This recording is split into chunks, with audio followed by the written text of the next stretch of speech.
Hi everyone, my name is Astrid. People call me Madam AO. I am currently here at UW playing tennis and learning and growing every single day. I really love food. I really love dancing. I really love music. And I love my friends. I love my family. I love learning new things and talking about things that you otherwise wouldn't talk about. And I'm really glad that I could join my friend here today on this podcast, and let's get into it. Making your way eventually to the US, to college, there were a lot of different things in between. It's like a lot of life lived in between. An injury, for example, is symbolic of like a halt in your path. And then recovering from that is a process in itself. And then preparing for something that was unknown, like you didn't know at what capacity tennis was prioritized or like respected here. And then you come here. Talk about that transition away from your family. You sound very family oriented. How did you, what was on your mind when coming from that space, entering into college space? And I mean, again, people across the world get ready to go to college, etc. But this sounds very different conditions. I'd say so in a lot of ways, but also in a lot of ways not really. A lot of people in the US travel across the country to go to universities, so it's like kind of similar, right? But the fact that it is a completely different country, a different culture, different people, that's probably what made it more challenging. Just like figuring out how to manage in the society of like American people was kind of, I wouldn't say like directly like hard, but it was more of just like trial and error in a way. And one thing, for example, is this like culture of competition here. Everything is so intense. Everybody is always trying to get to the next thing. There's no rest. There's just like go, go, go, go, go.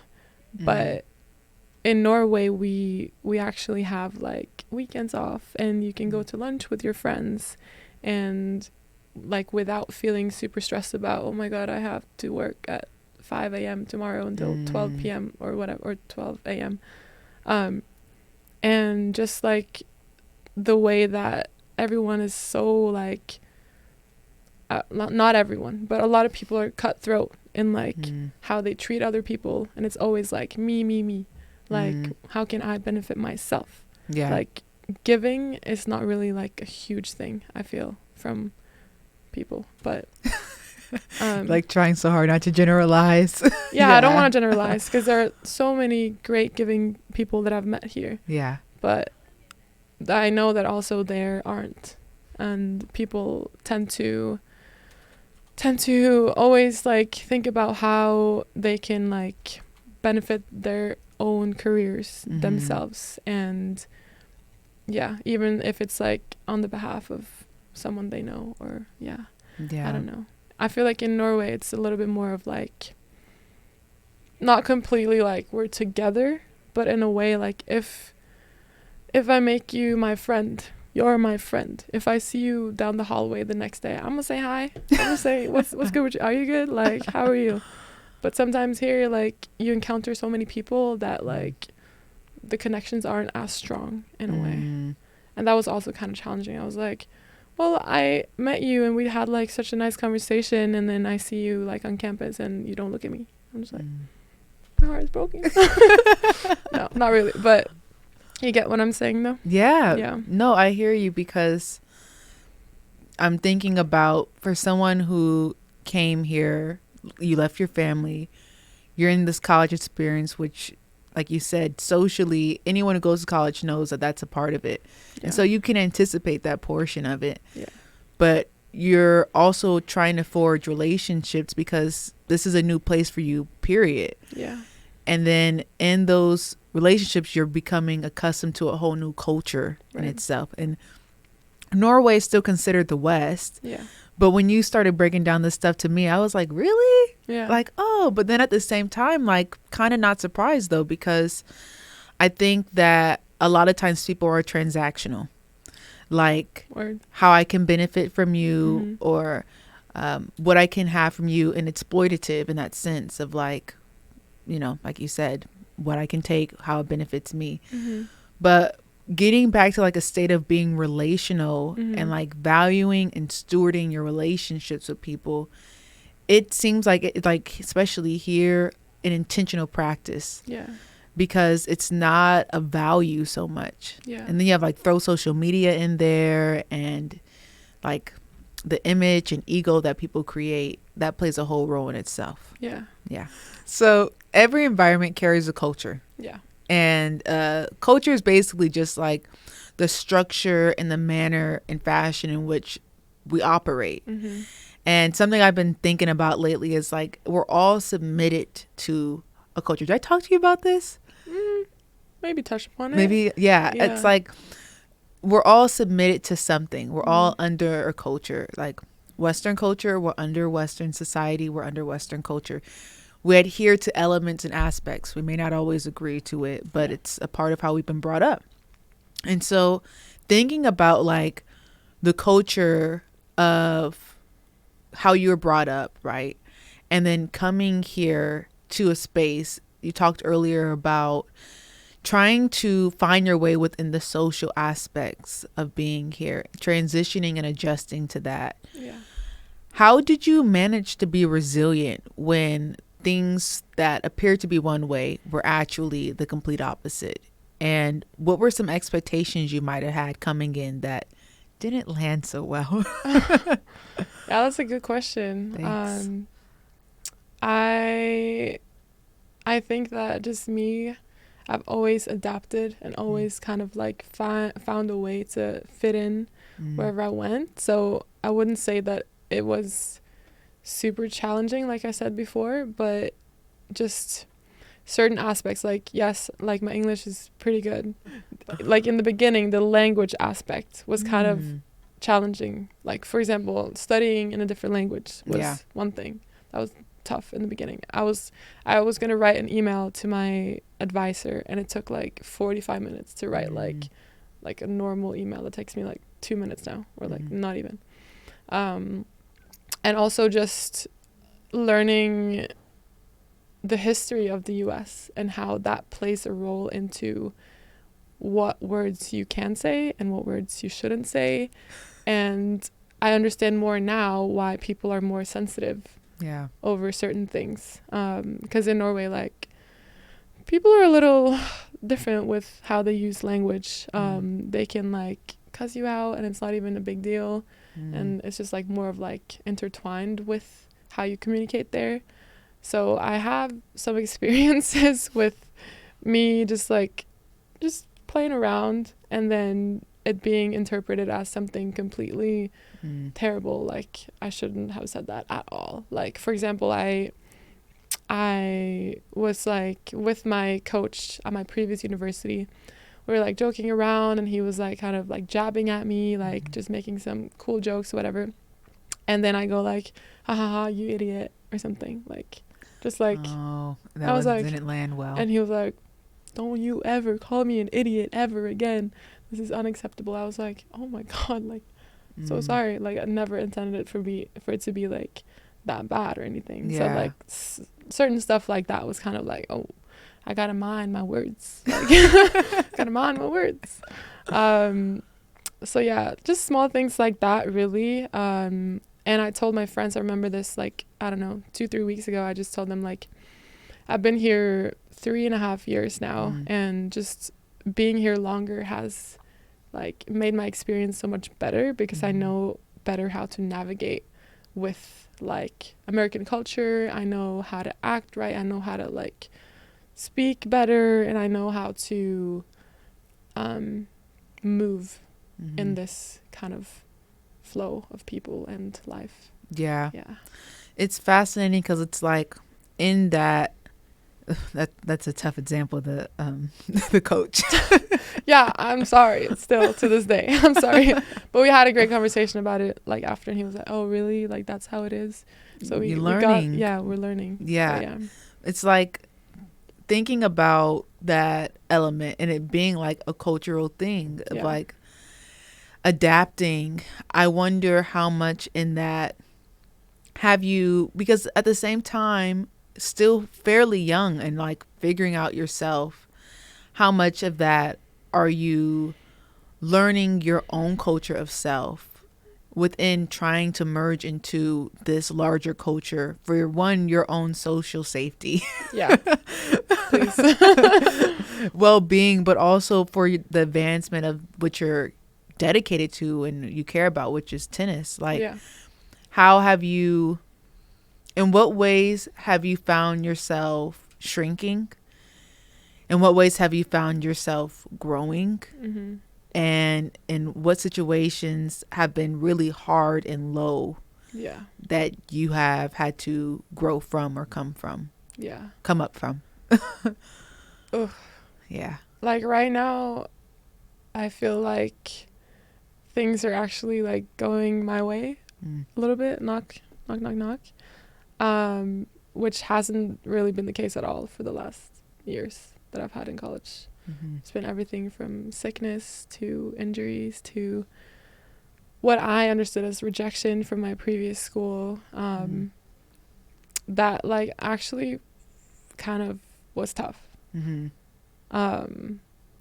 And yeah, I just had to keep believing, keep working, keep the faith that that kind of like bad luck or what you want to call it is going to turn, like, and it's starting to turn. So what I'm learning is that just trust the process. Yeah.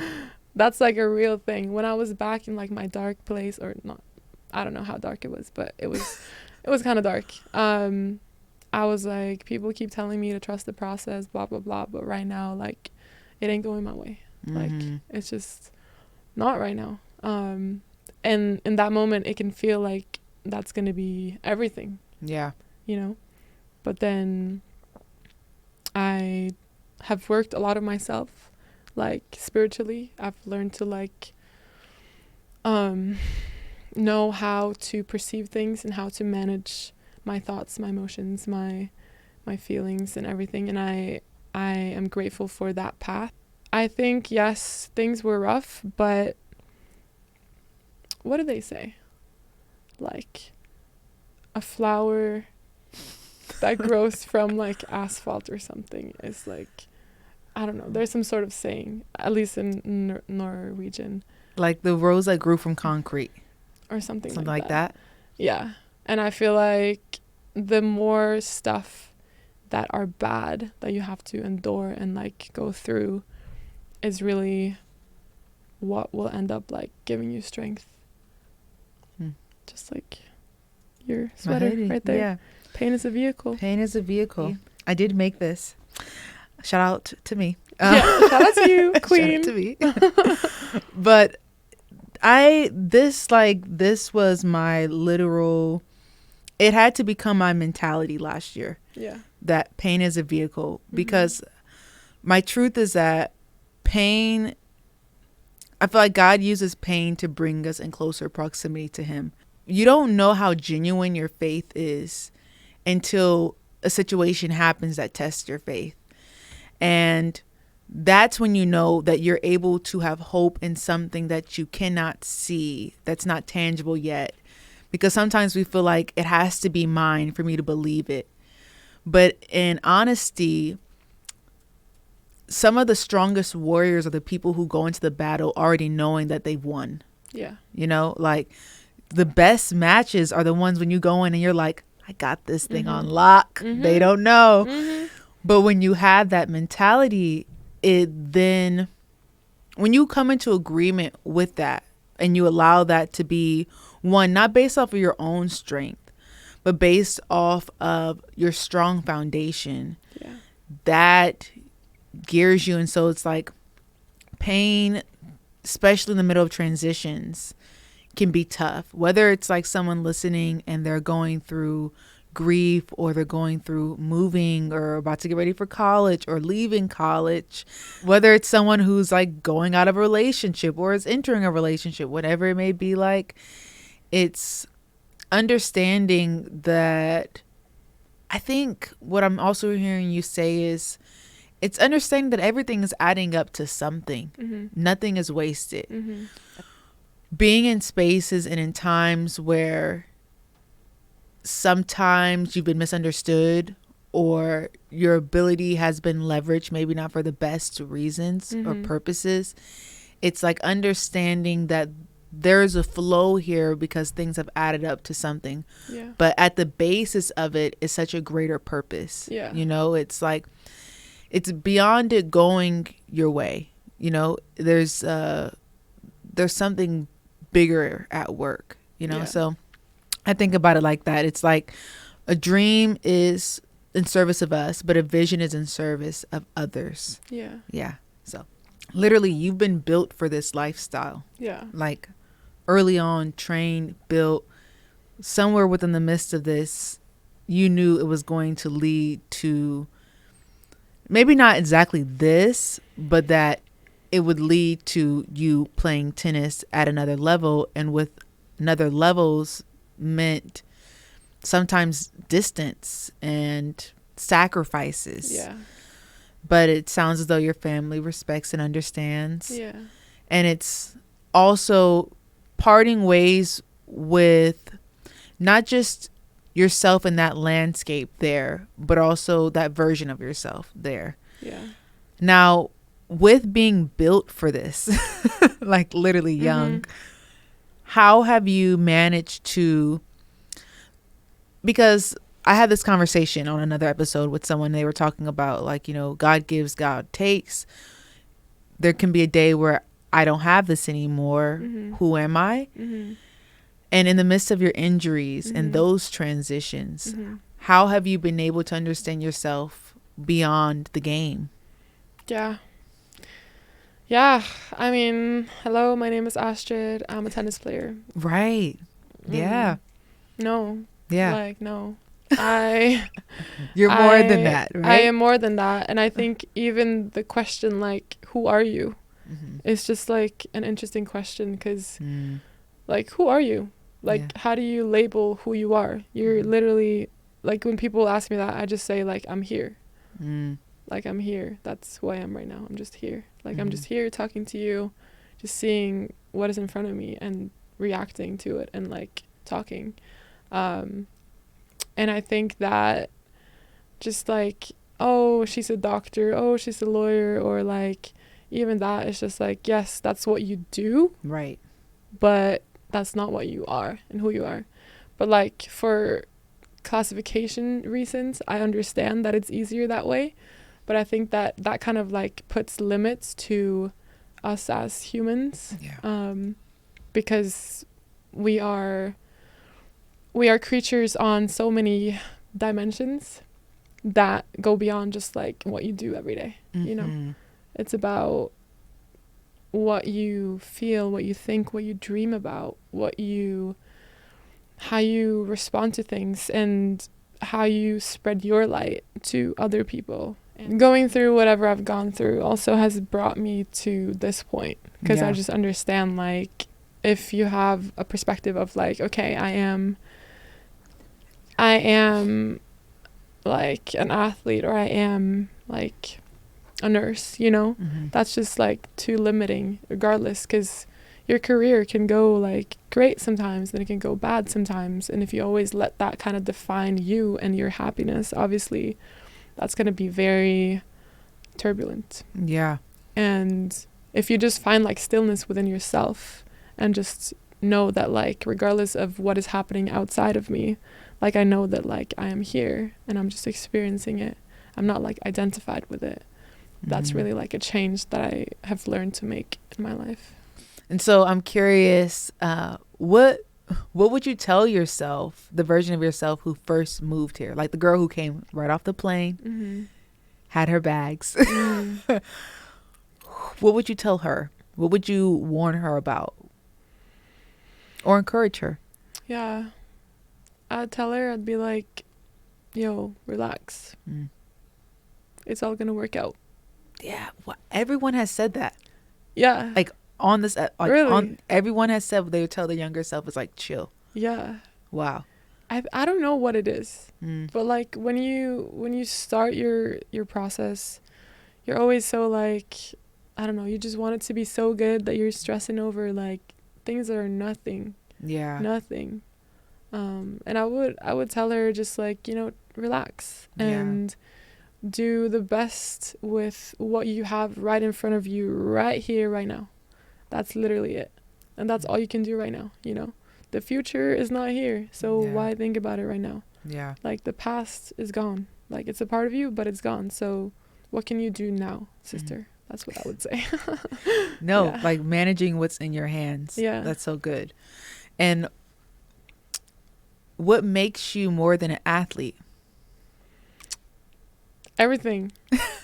Just me sitting here with you right now, Like, we're having a conversation. I'm not hitting tennis balls right now.